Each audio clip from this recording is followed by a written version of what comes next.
여러분 안녕하십니까? 뉴스투데이 제주입니다. 제주 산간에 내려진 호우주의보는 해제된 가운데 곳에 따라 약한 비가 내리고 있습니다. 밤사이 한라산 삼각봉에는 70mm의 비가 내렸고 제주는 3.4, 서귀포시는 39mm의 강수량을 기록하고 있습니다.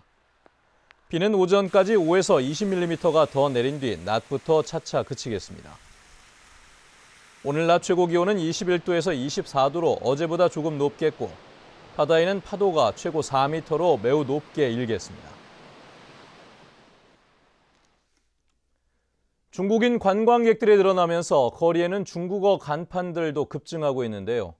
한국어를 함께 표기지 않는 불법 간판들이 적지 않은 데다 단속 규정까지 허술해 대책이 시급해 보입니다. 박주영 기자입니다. 빼어난 자연경관으로 중국인들에게 인기가 많은 성산 일출봉합. 중국어와 영어만 표기된 간판들이 눈에 띕니다. 외국 문자를 표기할 경우 한글과 함께 써야 하는 규정을 어긴 불법 간판들입니다. 서귀포시 직원들이 불법 간판 단속에 나섰습니다. 명문어고 중국어밖에 표시가 안 돼 있어요. 그렇게 하면은 저희 식품위생법상으로 다 위반 사항이래요, 저희들한테.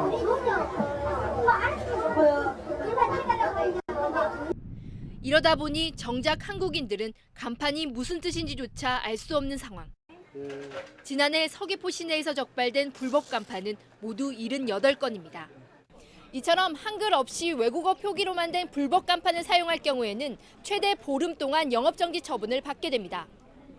특히 단속을 피하기 위해 한글을 눈에 띄지 않게 작게 써놓는 꼼수를 부리는 업체들도 있습니다. 조례에 한글을 함께 쓰라고 했을 뿐 글자 크기는 명시되지 않았기 때문입니다. 상대적으로 한글 표시가 작게 표시되는 이런 내용에 대해서는 어떤 글자 크기 제한에 있어서 저희도 조례로 또 개정할 필요가 있다고 생각을 합니다. 빠르게 확산되고 있는 외국어 불법 간판. 국어의 소중함을 잊는 것은 물론 사용 능력도 떨어뜨릴 수 있는 만큼 대책 마련이 시급해 보입니다. MBC 뉴스 박주연입니다. 이번 연휴 기간 자전거 여행 다니시는 분들을 많이 볼 수 있는데요. 지난해 제주섬 한 바퀴를 도는 환상 자전거 길이 개통됐지만 주먹구구식으로 설계되다 보니 여행객들의 불만이 잇따르고 있다고 합니다. 김찬영 기자가 취재했습니다. 제주 해안을 따라 230km 이어진 제주 환상 자전거길. 제주도가 5년 동안 350억 원을 들여 만든 대형 프로젝트입니다. 제주의 빼어난 해안 풍경을 보며 달릴 수 있어 개통 전부터 동호인들 사이에서 큰 화제가 됐지만 직접 달려보면 생각이 바뀝니다. 자전거길이 끊어지거나 울퉁불퉁한 데다 불법 주차된 차량들도 많기 때문입니다. 제주도는 이제 워낙 중간에 차 세우고 이제 구경하시는 분들이 많으시니까 이제 차가 갑자기 있거나 그러면은 저희도 멈추거나 아니면은 이제 옆으로 빠져야 되는데 그럴 때 사고 우려가 조금 있는 것 같습니다. 별도의 자전거 도로를 만들지 않고 억지로 선만 그어서 있다 보니 설계 규정을 어긴 곳도 많습니다. 국토교통부의 자전거 도로 설계 지침에 따르면 지방도인 경우 도로 폭이 최소 2.4m 이상이어야 합니다. 실제 폭이 어느 정도인지 한번 재보겠습니다. 자전거 도로 폭은 40cm 남짓. 규정의 6분의 1 수준이고 혼자 걸어 다니기에도 위험할 정도로 좁습니다. 더욱이 보행자와 자전거 겸용 도로여서 사고 위험이 크다는 지적도 있습니다. 넘어지거나 부딪히게 되시면서 상해를 입는 경우가 많기 때문에 이 두 가지를 보완하기 위해서라도 사실은 자전거 운전자분들과 보행자를 분리할 수 있는 그 분리형 자전거 도로를 만들어야 될 것 같고요. 수백억 원을 쏟아붓고도 안전과 편의보다는 선을 잇는 데만 급급하면서 아쉬운 자전거길이라는 오명을 얻고 있습니다. MBC 뉴스 김찬년입니다. 가정의 달을 맞아 제주에서도 각종 전시회 등 다양한 문화 행사가 열리고 있습니다. 이별의 사연이 담긴 물건들을 기증받아 전시하는 독특한 전시회도 있었다고 하는데요. 김왕섭 기자가 다녀왔습니다. 58년 전 4.3 당시 군인에게 끌려갔던 남편에게 건넸던 찐빵. 사연의 주인공은 결국 남편을 다시 만나지 못했습니다. 연인에게서 받은 책과 편지부터 함께 살던 부부가 사용하던 수저까지 겉보기엔 소소하지만 물건마다 가슴을 저미는 사연이 담겨 있습니다. 국내에선 처음으로 실현에 관한 박물관 전시회가 제주에서 열리는데 국내외에서 수집한 130점이 선보이고 있습니다. This is a place for sharing stories, a public place where we all feel that we are all humans and that we all share this love and loss. 서귀포 70리 해안과 어우러진 웅장한 한라산의 풍광이 수묵화로 되살아났습니다. 사진 위에 물감으로 덧칠한 색다른 작품은 관람객들의 눈길을 사로잡습니다. 제주에서 활동하고 있는 청년 작가 4명이 톡톡 튀는 개성을 담은 작품을 내놓았습니다. 좋은 자연을 담아놓은 아티스트의 그 작품들도 보고 가족들하고 너무 뜻깊고 좋은 시간이 된 것 같습니다. 이 밖에도 다양한 전시회와 행사가 곳곳에서 열려 가정의 달을 더욱 풍성하게 하고 있습니다. MBC 뉴스 김항섭입니다.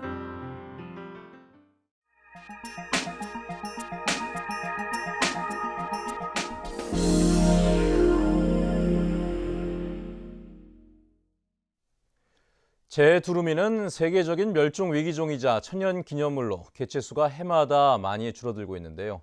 구미에서 낙동강 습지 생태계 복원을 위해 추진해온 제두루미 인공 증식이 3년 만에 성공했다고 합니다. 대구 MBC 이상원 기자입니다. 어미 제두루미가 먹이를 집어 새끼의 입에 넣어줍니다.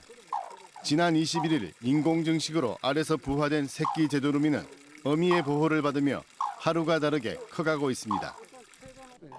지난 2013년 11월 네덜란드에서 들여온 제두루미 2쌍이 2년 반 만에 인공 증식에 성공한 것인데 국내에서는 보기 드문 사례로 꼽히고 있습니다.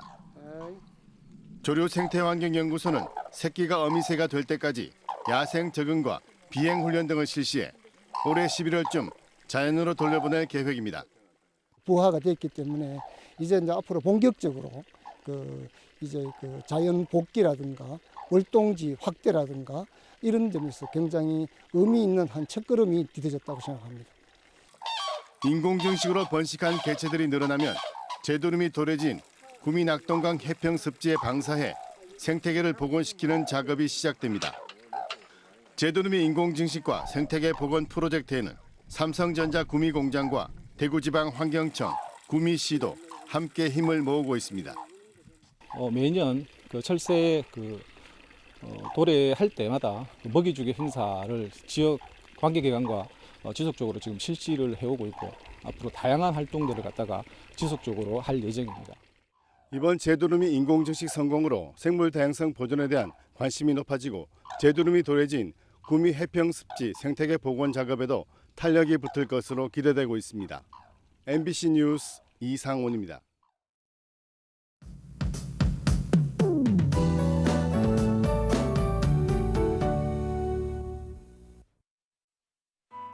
네, 밤사이 내리던 비는 대부분 그쳤습니다. 하지만 오전까지는 비가 이어지는 곳이 있겠는데요. 앞으로 예상되는 비양은 5에서 20mm가량이고요. 낮부터는 점차 맑은 하늘을 드러내겠습니다. 하지만 비가 그치고 나면 황사 가능성이 있는 만큼 최신 기상정보 꼼꼼히 확인하셔야겠고요. 낮까진 바람이 강하게 부는 곳이 있어 주의하셔야겠습니다. 주말인 내일은 맑고 따뜻한 날씨를 보이면서 바깥 활동하기 무난하겠는데요. 다만 10도 안팎까지 크게 벌어지는 일교차에는 주의하셔야겠습니다. 다음은 자세한 지역별 날씨입니다. 네, 임시 공휴일인 오늘도 북부 지역은 낮 기온이 24도까지 오르면서 초여름 수준의 날씨를 보이겠습니다. 오늘 아침 서부 지역의 기온 18도 내외로 어제보다 3도가량 높은 모습이고요. 현재 남원의 기온 17도, 안덕과 서귀 18도, 낮 기온은 22도 안팎이 예상됩니다. 동부 지역의 기온 18도까지 올라 있는데요. 낮 기온은 23도 내외로 평년보다 더 따뜻하겠습니다. 네, 산간에 내려졌던 호우주의보는 오늘 새벽 해제됐지만 오전까지 비가 내리면서 빗길 교통안전에 유의하셔야겠습니다. 삼족도 먹구름이 잔뜩 낀 가운데 기온은 18도 내외 보이고 있고요. 해상에는 풍랑주의보가 내려진 남쪽 먼바다와 제주 앞바다를 중심으로 물결이 매우 거세게 일겠습니다. 현재 인천과 제주공항에는 뇌전특보와 윈드셔특보가 내려져 있는 상황입니다. 네, 주말인 내일은 따뜻한 봄 기운이 가득하겠는데요. 하지만 일요일부터는 다시 비 소식이 있다는 점 참고하셔야겠습니다. 날씨였습니다. 중국인 여성 피살 사건과 관련해 피해 여성의 유가족들이 경찰의 도움으로 제주에 오게 됐습니다. 제주지방경찰청은 한국피해자보호협회와 제주한중교류협회 등의 요청에 경비가 없어 제주에 올 수 없었던 유가족들에게 교통비와 장례비 등 650만 원을 전달했습니다. 유족들은 다음 주쯤 제주를 찾아 사건 수사 과정과 시신 수습 문제 등을 논의할 예정입니다. 최근 3년 동안 제주 해역에서 발생한 선박 사고가 700척이 넘는 것으로 나타났습니다. 제주해양경비안전본부에 따르면 지난해 제주 해역에서 발생한 침몰과 좌초 등 선박 사고는 360여 척으로 3년 전보다 3배 가까이 급증했습니다. 사고 유형별로는 정비 불량이 158척으로 가장 많고 운항 부주의 112척, 관리 소홀 45척 순입니다. 서귀포 지역의 클린하우스 절반 이상이 파손되거나 고장난 것으로 나타났습니다. 서귀포시가 최근 클린하우스 470여 곳을 전수조사한 결과 절반이 넘는 240여 곳의 전등과 타이머 등이 고장난 것으로 확인됐습니다. 또 파손된 쓰레기 수거함도 500통이 넘었고 클린하우스 시설 교체로 해마다 2억 원이 넘는 예산이 들어간 것으로 집계됐습니다. 농축산물값이 오르면서 소비자 물가도 상승세를 기록했습니다. 호남지방통계청 제주사무소가 발표한 소비자 물가 동향에 따르면 지난달 제주 지역 소비자 물가 지수는 109.53으로 한 달 전보다 0.9% 상승했습니다. 특히 지난 겨울 기록적인 한파로 작황이 나빠진 채소류값이 고공행진을 이어가며 상승률을 이끌었고 공업 제품과 서비스도 전달보다 0.3% 올랐습니다. 급증하는 가계부채를 관리하기 위해 행정과 금융권이 함께 참여하는 위기관리팀이 운영됩니다.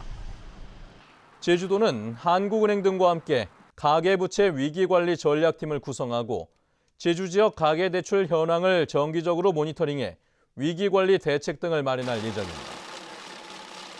한편 지난 3월 한국은행 제주본부가 발표한 자료에 따르면 도내 가계대출 실적은 지난해 말 8조 2천억 원으로 사상 최고치를 기록했고 지역 경제 규모를 고려한 가계대출액 비율 역시 79.5%로 세계경제포럼이 제시한 위험 임계치를 넘어섰습니다. 앞으로 제주 지역 모든 도서관에서 하나의 회원증으로 도서 대출과 반납이 가능해집니다. 제주도는 올해 작은 도서관 육성 시범지구 공모 사업에 선정됨에 따라 예산 9억 원을 들여 공공도서관 15곳과 작은 도서관을 연결하는 데이터베이스를 통합 관리해 상호 협력망을 구축하기로 했습니다.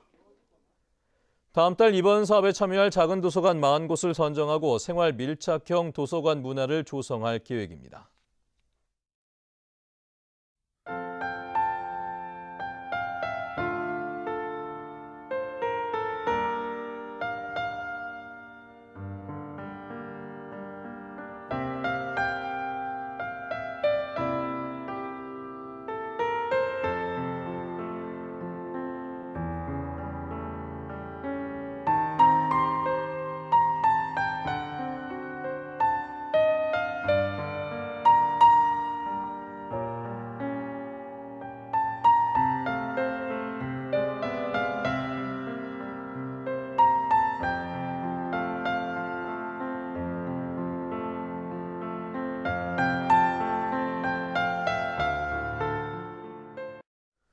네, 뉴스투데이 제주를 마칩니다. 시청해주신 여러분 고맙습니다.